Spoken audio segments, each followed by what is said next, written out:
కేసీఆర్కు పిలుపు జూన్ 5న వ్యక్తిగతంగా హాజరు కావాలని కాళేశ్వరం కమిషన్ రమ్మందట. సో హరీష్ రావు ఈటెల రాజేందర్లకు పిలుపు వ్యక్తిగతంగా రిజిస్టర్డ్ పోస్టులో ముగ్గురికి సమాన్లు. కాళేశ్వరం నిర్మాణ పర్యవేక్షణపై కేసీఆర్ హరీష్లకు నిధుల విడుదలపై నాటి ఆర్థిక మంత్రి ఈటెల రాజేందర్ అంటూ చూస్తాం. కింగ్ కర్తవ్యం కాళేశ్వరం కమిషన్ జారీ చేసిన నోటీసులపై ఏం చేద్దాం, విచారణకు హాజరు కావాలా వద్దా, కేసీఆర్ సమాలోచనలు, ఎర్రవెల్లో ఆయనతో హరీష్ రావు భేటీ, న్యాయ నిపుణుల సలహాతో 2-3 రోజుల్లో నిర్ణయం అంటూ కూడా చూస్తూ ఉన్నాం. సో ఏం చేస్తాడు, పోతాడా, రాతపూర్వకంగా ఇస్తాడా, ఏంటిది అనేది కూడా తెలియాల్సినటువంటి అవసరం అయితే ఉంది మిత్రులారా. ఎందుకంటే నాకు తెలిసి కేసీఆర్ అనే వ్యక్తి పోడు, అంత ఈజీగా పోతాడైతే నేనైతే అనుకోను. కాళేశ్వరం ప్రాజెక్టు విచారణ కమిషన్ నోటీసులకు ఎలా స్పందిద్దాం, విచారణకు వెళ్ళాలా వద్దా, లిఖితపూర్వకంగా వివరణ ఇద్దామా, న్యాయ నిపుణుల సలహాతో ముందుకు వెళ్దామా, కింగ్ కర్తవ్యం అంటూ బీఆర్ఎస్ అధినేత మాజీ సీఎం కల్వకుంట్ల చంద్రశేఖరరావు సమాలోచనలు చేస్తున్నట్టు తెలుస్తుంది. కాళేశ్వరం వ్యవహారంలో జస్టిస్ పీసీ ఘోష్ కమిషన్ కేసీఆర్కు నోటీసులు పంపింది.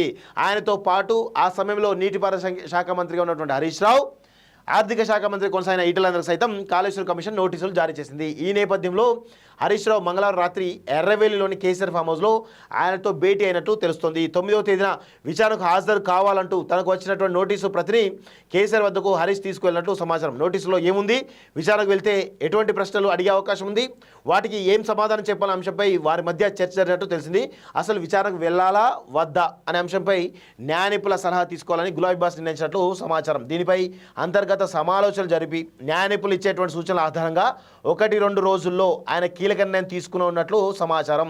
ఇక కమిషన్ సూచించిన తేదీన విచారణకు హాజరు కావాలని అప్పటి ఆర్థిక శాఖ మంత్రి ప్రస్తుత ఎంపీ ఈటెల రాజేందర్ నిర్ణయించుకున్నట్టు తెలిసింది. తాను ఆర్థిక మంత్రిగా కొనసాగినప్పటికీ కాళేశ్వరం ప్రాజెక్టు నిర్మాణానికి సంబంధించి నిధుల విడుదలలో తన శాఖ ప్రమేయం లేదని, దీనికోసం ప్రత్యేకంగా కేటాయించిన బడ్జెట్ ద్వారానే నిధుల వినియోగం జరిగిందని ఆయన తన ఆత్మీయులతో పేర్కొన్నట్లు సమాచారం అంటూ చూస్తాను. కానీ ఇదంతా కూడా ఈటెల టార్గెట్గానే జరిగింది వాస్తవంగా, వేరే అయితే కనబడతలేదు. సో చూద్దాం మరి వీళ్ళు కేసీఆర్ వ్యక్తిగతంగా హాజరవుతాడా, లిఖితపూర్వకంగా ఇస్తాడా, నాకు తెలిసి వ్యక్తిగతంగా హాజరు కాకపోవడానికి అవకాశాలు ఎక్కువ ఉన్నాయి. చూద్దాం మరి అది ఏ నిర్ణయం తీసుకుంటూ త్వరలో తేలేటువంటి అవకాశం అయితే కనబడతా ఉంది.